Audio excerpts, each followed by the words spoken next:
Hi guys, it's pretty bad here. In about 5 minutes, I'm walking out of here. The chemical smells are so bad in this building right now. I open the door, I get blasted, not only from my bathroom in the closet, but from out in the hallway. This chemical smell, that they start heating the floor, and it's like a chemical war zone or something in here. You start to feel really, really sick. I got every single window open, and if it continues, I'm just going to go outside. I mean, here it is, a snowstorm out here in upstate New York. I got every single window open, and this place is just bombarded with some sort of chemical agent or smells. You can't even go out in the hallway. It's so bad. I wish I could let you know what the smell is like in here. It's just overwhelming, this whole place, and it makes you want to vomit and throw up. I'm going to stay here. I got everything aired out. If it doesn't air out in a little while, I'm going to have to walk outside and go walk down the street. I'm tired. I'm exhausted. I would call the fire department. But again, by the time you get here, it might cease. I don't know. They've already been here numerous times. This is what's going on in our communities.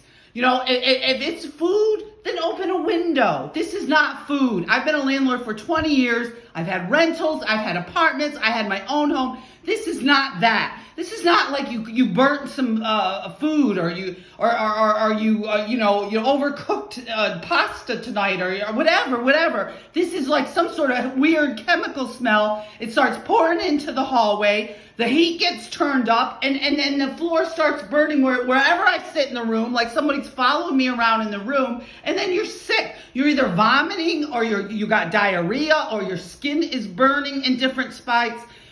So if it continues, we have a snowstorm coming here tonight. It's pretty cold. I got every single window open, and this continues. You know, people say, well, why don't you burn a little sage? Why don't you do this or that? This is not that kind of thing. This is attempted murder when you're pumping in chemicals into somebody's room and then pretending you don't know what's going on with your apartment, okay? This is the kind of terrorism that these men inflict on women when it comes to domestic violence. It's gotten worse and worse and worse.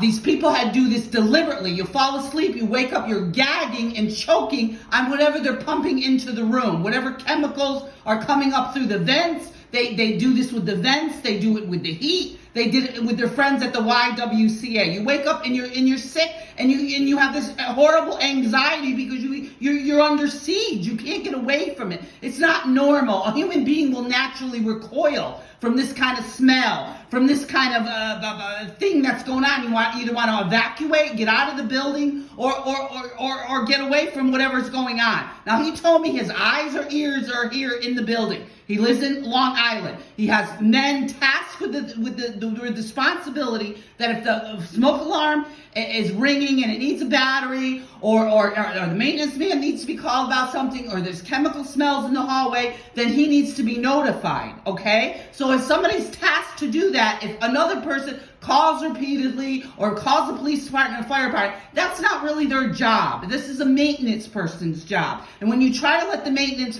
person know he's putting people's lives in danger by not fixing things these folks, that's a problem. You can't just be calling the police department all the time and say, oh, I smell something odd. There's something going on here. He told me he lives in Long Island, so he has someone here, quote unquote. I believe it's the people next door. There's a few people that live over there in a room, in and out all night long, that you have eyes and ears, supposedly. Just like my property was landlord owned.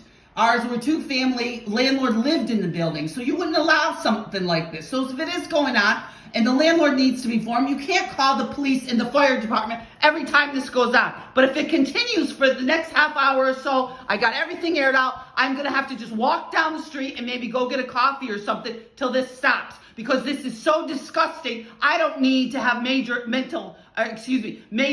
Oh yes, they want you to think that you're mentally ill or something because this is going on. I don't need to have health problems over this.